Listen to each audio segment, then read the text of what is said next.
Why do brilliant minds, capable of solving complex calculus, keep buying at the top and selling at the bottom? Bad financial decisions are rarely about a lack of economic knowledge. It's a cognitive crisis. If we are as smart as we think, why does our money vanish in such foolish ways? Today, we're dismantling the psychological mechanisms silently manipulating your investments. Understand this system, and you won't need to be smarter. You just need to be less self-destructive. Picture a man in a sharp suit, briefcase in hand, standing lost in a prehistoric jungle. This is the perfect metaphor for the human brain entering the world of charts and numbers. For millions of years, our nervous system evolved for one thing: survival in the wild.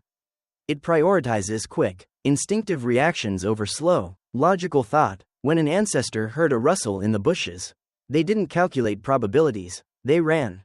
That instinct saved our species then, but it's our Achilles heel in today's markets. When you see red flashing on a screen, your amygdala doesn't recognize a technical correction. It sees a predator. Stress hormones bypass your logic. You sell in a panic, not because you're bad at math, but because your survival instinct is screaming at you to run from the pain. This cognitive clash also fuels greed. Analyzing financial data requires the prefrontal cortex, the part of the brain that thinks slowly and burns massive amounts of energy. But evolution programmed us to conserve energy. Faced with market complexity, our brain looks for shortcuts. It follows the herd because a hot tip feels safer and costs fewer calories than independent research. This is the lethal mismatch. The market doesn't follow the laws of the jungle, but your brain does. We feel sophisticated reading macro reports until we look at our own trade history. Behind the calm, intellectual mask, there's a panicked primate screaming every time the ticker flashes red. And once that primal brain takes the wheel, it does one more thing. It makes you fear loss more than anything else in the world. Think about the feeling of finding a $100 bill on the street. That joy might last a few hours, but if you lose that same $100, the sting can haunt you for days. In behavioral psychology, this is loss aversion. Our brains are wired to react to negative pain twice as strongly as positive joy. Neuroscience shows that when we face a loss, the same part of the brain that processes physical pain, the insular cortex, lights up. To your brain, losing money isn't just a financial event, it's a physical wound.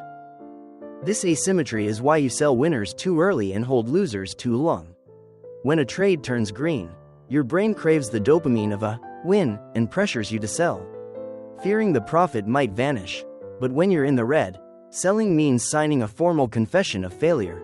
Your brain will do anything to delay that pain, feeding you delusions that it will bounce back. Here is the cold truth. The market doesn't punish you for being wrong. It punishes you for staying wrong. Refusing to cut a loss turns you from an investor into a gambler. Betting your identity on a lie just to feel okay. We rarely act to maximize long-term wealth. We act to avoid immediate ego bruising. Selling early buys temporary peace, but holding losers indefinitely buys a permanent disaster.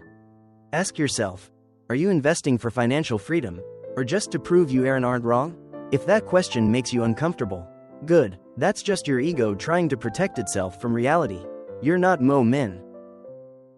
People often confuse loss aversion with the sunk cost fallacy, but they are two different traps. Loss aversion is the fear of losing money today.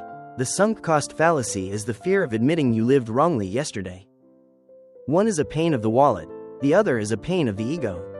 When you've poured time and effort into a dying project, walking away feels impossible because it means admitting all that effort was for nothing.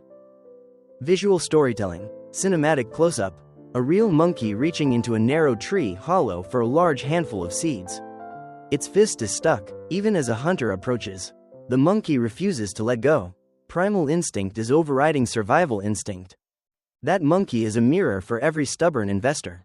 We don't hold on to bad assets because they have a future. We hold them to save our past. Your brain tells you, if I quit now, everything I've done was a waste. But the truth is, that time and money are already gone. You can't get them back. You can only control what you do next with what you have left. In finance, blind persistence is often a form of cowardice, the fear of facing the truth. Letting go isn't a failure, it's a smart trade to buy back your freedom. Don't let the mistakes of your old self become a death sentence for your future. Cutting a sunk cost is the bravest thing you can do to reclaim your financial destiny. I'll be honest with you. I've had the checklists, I had the rules taped to my monitor, and I broke every single one of them in one afternoon, just because I felt I was right. It was the most expensive lesson I ever bought for my ego. The truth is, willpower is a finite resource. It fails exactly when you need it most.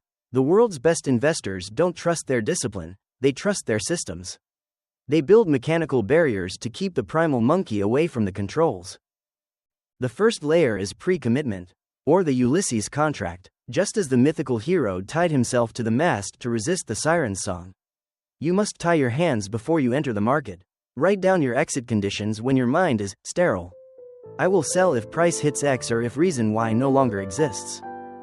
Never edit these numbers while a trade is live. This contract is your anchor when the emotional storm hits. The second layer is externalizing decisions through a decision journal. Never say, I believe the price will go up. Write, based on data A and B I am betting on probability C. The best investors don't trust their feelings, they trust the process they built when they were calm. Try acting as an objective consultant to yourself. If a close friend owned this portfolio, what would I tell them to do? When you detach your ego from the money, your blind spots become visible. I once held a stock simply because I believed the company was solid. 24 hours later, I realized that belief was just a mask for my fear of admitting failure. To avoid this, use a 24-hour sterile gap and 3 lethal questions. If I didn't own this today, would I buy it at the current price? Is my original thesis still 100% valid, or am I bending it to fit the news? Am I holding for growth, or just avoiding a loss on the books?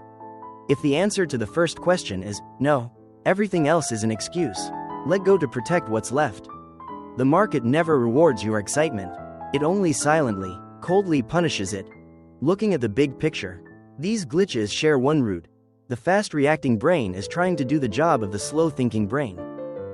Intellectual mastery in finance isn't about knowing more. It's about knowing when your primal instincts are taking over, and having the courage to restrain them. You don't need to be a math genius to succeed. You just need to be less self-destructive. What was the worst financial decision you ever made while emotional? Share it below. When we name our mistakes, we strip them of their power.